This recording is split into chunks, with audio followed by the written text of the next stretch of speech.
Hello students of class 9, myself Manoj Pandey from LPM Public School. Now today we solve the exercise of line and angles. Exercise 6.1. Now the question number 1. Question number 1. Now draw the diagram. Draw the diagram.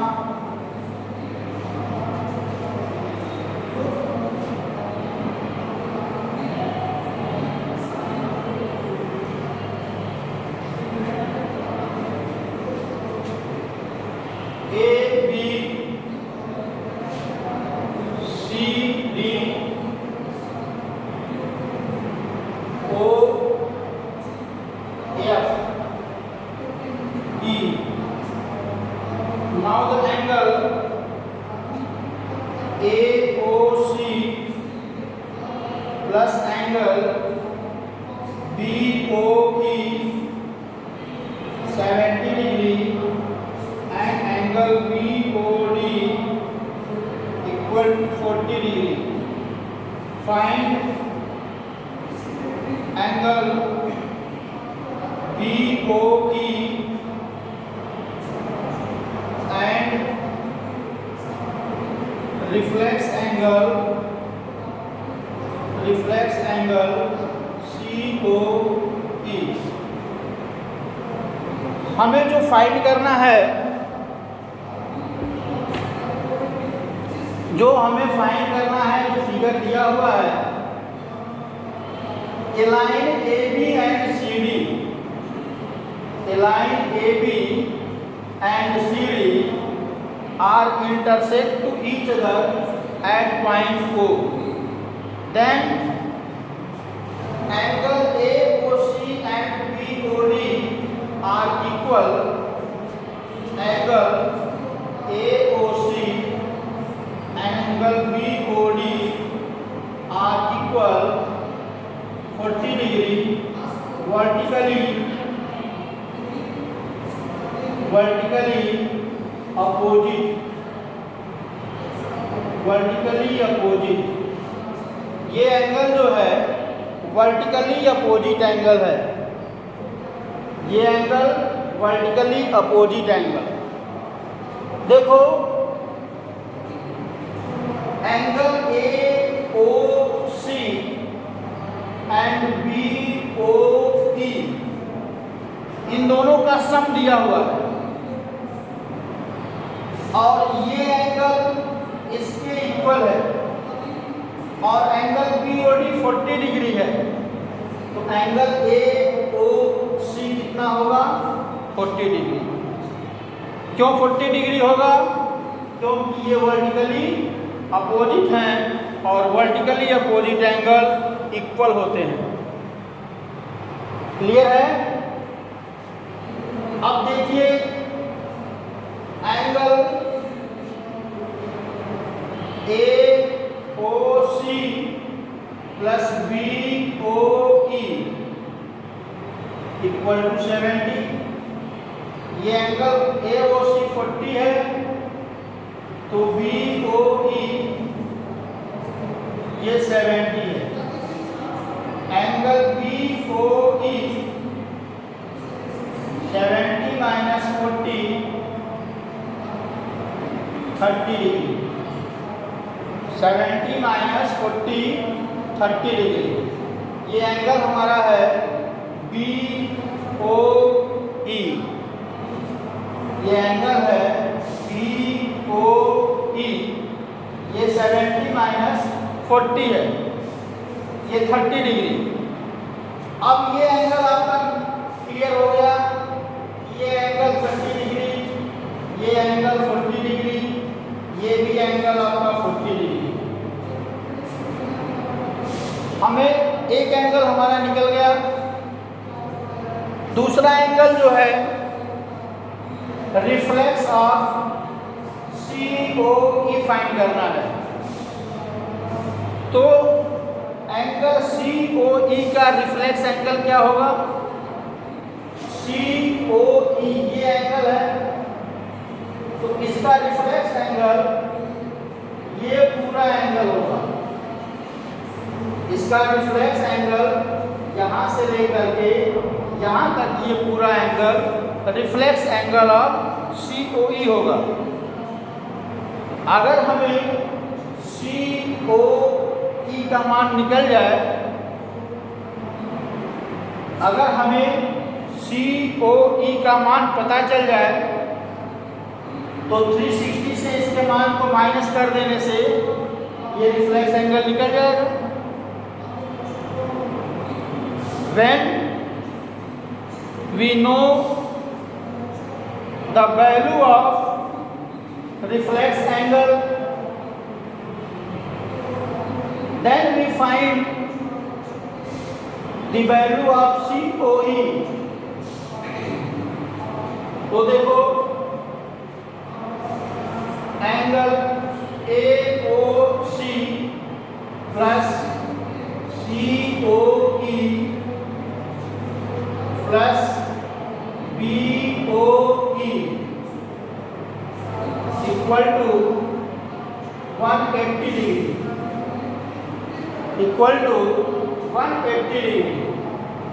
AOC 40 degree, COE मालूम नहीं है, और ये 30 degree. Angle COE 180 minus 70 110 degree, 110 degree. So angle COE तो निकल गया। अब आपको फाइंड करना है reflex angle. Reflex angle COE 360 minus angle COE 360 minus 110 250। So the reflex angle of COE equal to 360 degree, sorry 250 degree. तो ये आपको क्वेश्चन समझ में आया। इसमें जो है इस एंगल का और इसका सम दिया था, और ये दोनों लाइन एक दूसरे को इंटरसेक्ट कर रही थी। आपने वर्टिकली अपोजिट एंगल का कंसेप्ट लिया और इस एंगल की सहायता से ये एंगल निकाल लिया। जब ये एंगल निकल गया तो ये एंगल भी आपका निकल गया, और जब ये दोनों निकल गया तो 180 से इसको माइनस करके आपने फाइंड कर लिया। और जब ये फाइंड हो गया तो इसका रिफ्लेक्स एंगल आप 360 से माइनस करके फाइंड कर लिए। क्लियर है? This is question number 1। Now second question.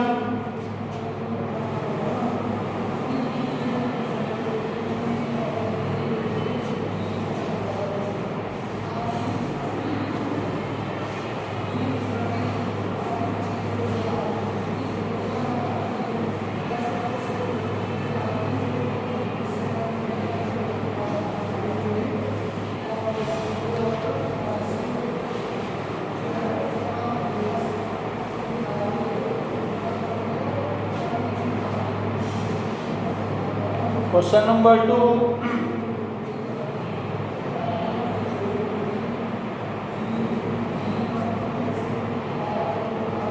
Now the question number 2 is,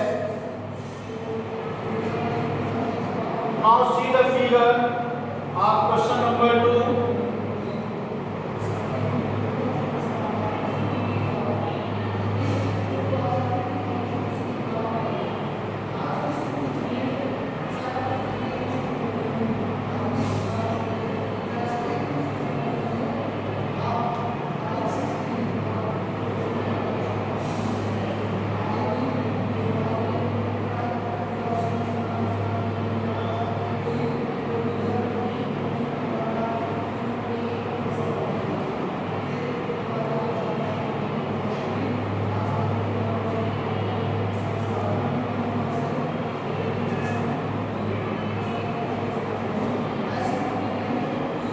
ये आपका फिगर है, line X Y and M N intersect each other at O. Line X Y and M N intersect each other at O. Angle POY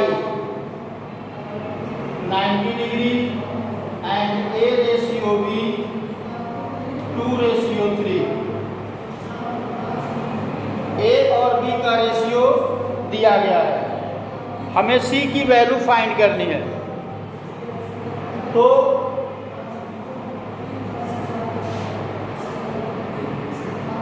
A equal to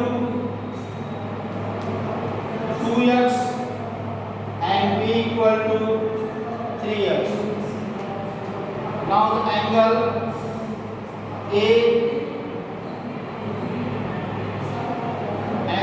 XOM is equal to A equal to B equal to 3x and angle MOP equal to A 2x. Angle XOM plus MOP plus POY equal to 180 degree. On one side of line, make an angle 180 degree, that is a straight line. So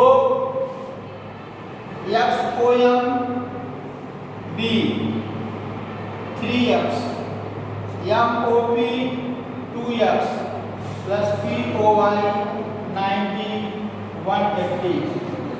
5x equal to 180 minus 90 is equal to 90 and x is equal to 18 degree. x की value निकल गई, value of a 2x 36 and value of b 3x 54। a की value 36 है और b की value क्या है 54 है। इस तरह से जो है a और b की वैल्यू आपकी निकल गई। On the line MN, on the line MN, इस MN लाइन पर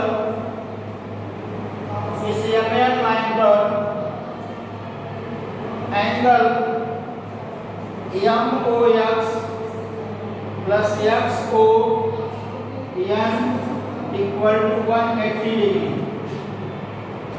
angle MOX plus XON equal to 180 degree and MOXB 54 degree plus XON equal to 180 degree and XON 180 minus 54 126 degree, that equal to C. This is the value of C when we find C equal to 126 degree. आप देख रहे हैं कि इस line में MN है, MN के एक तरफ जो एंगल बनता है वो 180 डिग्री है। तो जब एक तरफ पूरा एंगल 180 डिग्री का बनेगा तो ये एंगल B और ये एंगल C, इन दोनों का सम क्या होगा 180 डिग्री। और जब इन दोनों का सम 180 डिग्री होगा तो ये एंगल MOX ये आपका 54 डिग्री है और XON ये आपका C है। जो अननोन है इसी को फाइंड करना है। तो 54 plus C equal to 180 degree, तो C equal to 180 minus 54 that's equal to 126 degree. इस तरह से जो है आपका सेकंड क्वेश्चन कंप्लीट हुआ।